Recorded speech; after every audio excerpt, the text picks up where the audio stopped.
Break के बाद खबरों की शुरुआत एक बार फिर करेंगे और बड़ी खबर का रुख करते हैं। भारत के नए चीफ जस्टिस होंगे सूर्यकांत। आज रिटायर हो रहे हैं सीजेआई बीआर गवई।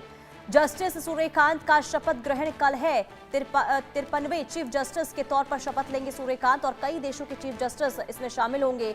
जज समारोह में शामिल होंगे जिसमें भूटान, केन्या, मलेशिया, मॉरिशस के सीजेआई जज इसमें शामिल होंगे। इसके अलावा मॉरिशस, नेपाल, श्रीलंका, ब्राजील के सीजेआई जज इसमें मौजूद रहने वाले हैं। तो भारत के नए चीफ जस्टिस होंगे सूर्यकांत, जिनका शपथ ग्रहण समारोह कल है और इस कार्यक्रम को यानी कि शपथ ग्रहण समारोह को भव्य बनाने की भी तमाम तैयारियां की गई है, जिसमें देश के कई देशों के चीफ जस्टिस और जज इसमें शामिल होने वाले हैं। और आज जस्टिस बीआर गवई, जिनका आज आखिरी दिन है, और आपको बता दें कि इसी के साथ ही 53वें चीफ जस्टिस के तौर पर सूर्यकांत शपथ लेने जा रहे हैं। कुल मिलाकर देखिए, कल जिस तरीके से उनका जो फेयरवेल हुआ था उसमें कई भावुक बातें बीआर गवई करते हुए नजर आए। उन्होंने बताया कि 6 महीनों के कार्यकाल के दौरान उन्होंने जो कदम उठाए हैं और साथ ही साथ उनके कार्यकाल में जो फैसले लिए गए हैं, किस तरीके से वो तमाम फैसले रहे, और इसी के साथ ही कई क्षणों को यानी कई ऐसे पलों को भी वो उन्होंने शेयर किया और भावुक भी वो कल नजर आए थे। लेकिन इसी के साथ आपको बता दें कि आज आखिरी दिन यानी कि आज रिटायर हो रहे हैं 6 महीने के कार्यकाल में, यानी कि इनके कार्यकाल में कई ऐसे फैसले लिए गए जिसकी काफी चर्चाएं भी हुई है। और ऐसे में यानी कि कल देश को नया चीफ जस्टिस भी मिल जाएगा। सूर्यकांत होंगे देश के नए चीफ जस्टिस। तो सुप्रीम कोर्ट ने एक ऑफिशियल नोट जारी किया है जिसमें चीफ जस्टिस ऑफ इंडिया यानी कि बीआर गवई की करीब 6 महीने के कार्यकाल के दौरान मंजूर की गई सिफारिशों की जो डिटेल है वो दी गई है। इसके अलावा आपको ये भी बता दें कि डॉक्यूमेंट से ये भी पता चला है कि जस्टिस गवई की लीडरशिप वाले कॉलेजियम से अलग अलग हाई कोर्ट में अपॉइंटमेंट के लिए केंद्र को 129 नाम भेजे गए थे, जिनमें से 93 को मंजूरी भी मिली है। और जो डाटा शेयर किया गया है सुप्रीम कोर्ट से, उसके मुताबिक आपको ये बता दें कि सरकार द्वारा मंजूर किए गए नामों में शेड्यूल कास्ट कम्युनिटी के 10 जज, अन्य पिछड़े वर्ग और पिछड़े वर्ग के 11 जज और माइनॉरिटी कम्युनिटी के 13 जज शामिल रहे हैं। कुल मिलाकर लिस्ट में 15 महिला जज भी शामिल थी। और इसी के साथ ही सरकार ने इस दौरान सुप्रीम कोर्ट में 5 जजों की पदोन्नति को भी मंजूरी दी, जिसमें जस्टिस एनवी अंजारिया और विजय बिश्नोई जैसे कई नाम इसमें शामिल रहे हैं।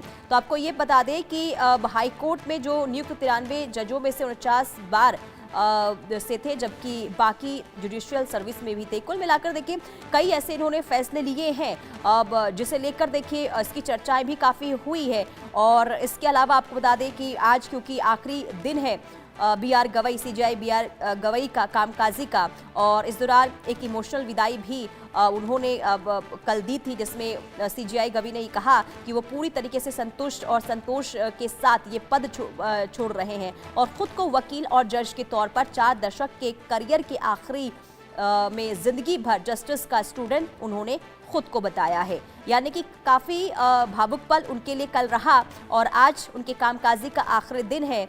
और ऐसे में एक बार फिर से 6 महीने के कार्यकाल में जो तमाम उन्होंने फैसले लिए हैं उसकी भी काफ़ी चर्चा हो रही है। संभव शर्मा हमारे संवाददाता तमाम जानकारी के साथ जुड़ चुके हैं। संभव, भारत के नए चीफ जस्टिस सूर्यकांत कल होंगे, लेकिन उससे पहले बीआर गवई जिनके 6 महीने के कार्यकाल में कई ऐसे फैसले लिए गए हैं जिसकी चर्चा, लेकिन खास करके जो कल उन्होंने इमोशनल बातें कही है क्योंकि काफी भावुक कर देने वाला पल था जिसको उन्होंने खुद शेयर किया। सबसे पहले तो ये जानना चाहूंगी कौन से वो फैसले हैं जस्टिस बीआर गवई के जिसे हमेशा याद किया जाएगा। देखिए, इसी हफ्ते का फैसला अगर हम डिस्कस कर लें तो 5 जजों की संविधान पीठ ने राष्ट्रपति संदर्भ, जिसे प्रेसिडेंशियल रेफरेंस कहा जाता है, उस अपने पुराने फैसले को एक तरह से कुछ हद तक पलटा। और जहां पर 3 महीने की समय सीमा तय की गई थी गवर्नर और राष्ट्रपति के लिए किसी भी बिल को मंजूरी देने के लिए, उस फैसले को उस हिस्से को पलटकर ये कहा कि राष्ट्रपति और गवर्नर पर कोई समय सीमा इस तरह की कोर्ट तय नहीं कर सकती। लेकिन उसके बावजूद ये लोग राष्ट्रपति और गवर्नर को एक टाइम बाउंड समय सीमा के तहत ही बिल को पास करना होगा। और साथ ही साथ ये भी कहा कि जुडिशियल रिव्यू दिया जा सकता है। तो एक तरह से पुराना फैसला थोड़ा संशोधित किया, बदला, लेकिन जुडिशियल रिव्यू जिसे कहा जाता है कि कोर्ट किसी भी फैसले को रिव्यू कर सकता है, उसकी पावर अपने पास रखी। तो एक बहुत ही एक तरह से ऐतिहासिक फैसला ये रहेगा, क्योंकि आगे भी आमतौर पे क्या होता है उन सरकारों में जहां पर गवर्नर और मतलब केंद्र में कहीं और कोई और सरकार होती है किसी और पार्टी की, और राज्य में किसी और पार्टी की सरकार होती है, तो एक टसल देखने को मिलती है।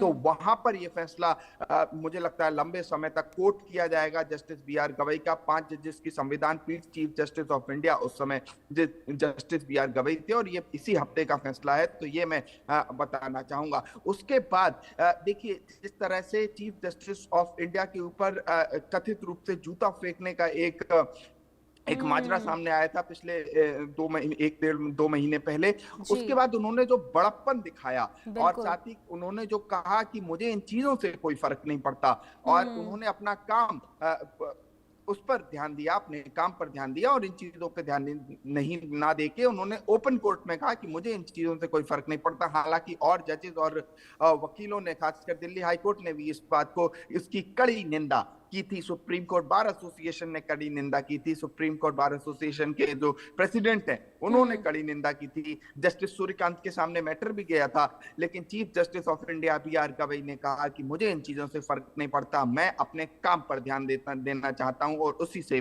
मैं मतलब उसी से लोग मुझे जानेंगे। तो यहाँ पर एक दरिया दिली और बड़प्पन उनके टेनोर में, अगर इसका जिक्र ना किया जाए तो शायद अधूरा है। और इसके अलावा अगर हम बात करें chief justice of India B R Gavai की, तो मैं आपको बताऊं कि जब जस्टिस यशवंत वर्मा वाला केस चल रहा था, तो उस समय गवई साहब चीफ जस्टिस ऑफ इंडिया नहीं थे, justice Sanjiv Khanna chief justice थे, लेकिन जस्टिस बी आर गवई उस समय सीजीआई डेजिग्नेट थे। वहां पर भी उन्होंने एक तरह से जो 3 टॉप सुप्रीम कोर्ट के जजेस थे, justice Sanjiv Khanna, justice B R Gavai और जस्टिस सूर्यकांत, तो वहां पर भी उन्होंने कई फैसले उस कोलिजियम में लिए। और साथ ही साथ जो कोलिजियम जिसे कहा जाता है, जिस पर कई सवाल भी कई बार उठते हैं कि जजेस ही जजेस का अपॉइंटमेंट करते हैं, वहां पर भी पारदर्शिता दिखाने के लिए उन्होंने ये पब्लिक डोमेन में कर दिया, बता दिया कि इस तरह से उन्होंने कोलिजियम में इन इतने जजेस के लिए नियुक्ति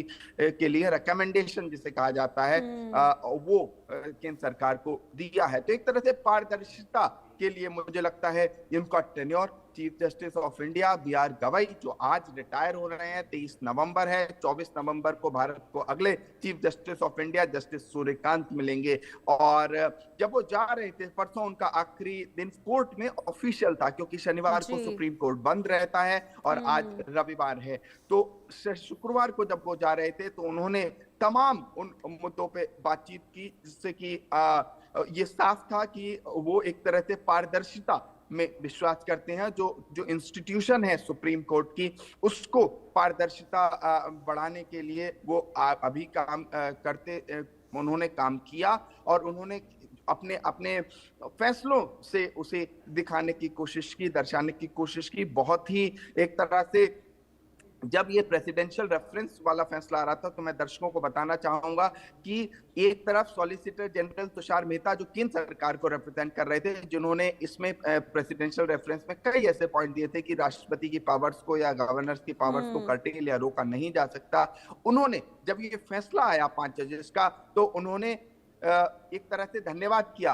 कोर्ट का, और कहा कि कोर्ट का धन्यवाद करते हुए कहा कि बहुत ही हम फैसले से बहुत संतुष्ट हैं, खुश हैं। उसके अलावा दूसरी तरफ सीनियर एडवोकेट कपिल सिब्बल जो कई सरकारों के लिए थे, जैसे उन्होंने भी इसको एक तरह से कहा कि बहुत समग्र, इंक्लूसिव और बढ़िया फैसला है। और ये तब कहा ओपन कोर्ट में, जब ये फैसला पढ़ने के बाद chief justice of India B R Gavai ने पूरा फैसला पढ़ा, उसके बाद दोनों ही पक्ष के वकीलों ने, तो ये chief justice of India B R Gavai की खासियत थी। और एक आखिरी बात मैं यहाँ एड ऑन करना चाहूंगा दर्शकों के लिए, समय समय पे chief justice of India B R Gavai ने ये याद दिलाया, और अपने परसों के भाषण में जब वो सुप्रीम कोर्ट से जा रहे थे, तब भी उन्होंने यही बात कही कि मैं सब धर्मों का सम्मान करता हूं। ये बात दर्शकों को 嗯 हम्म।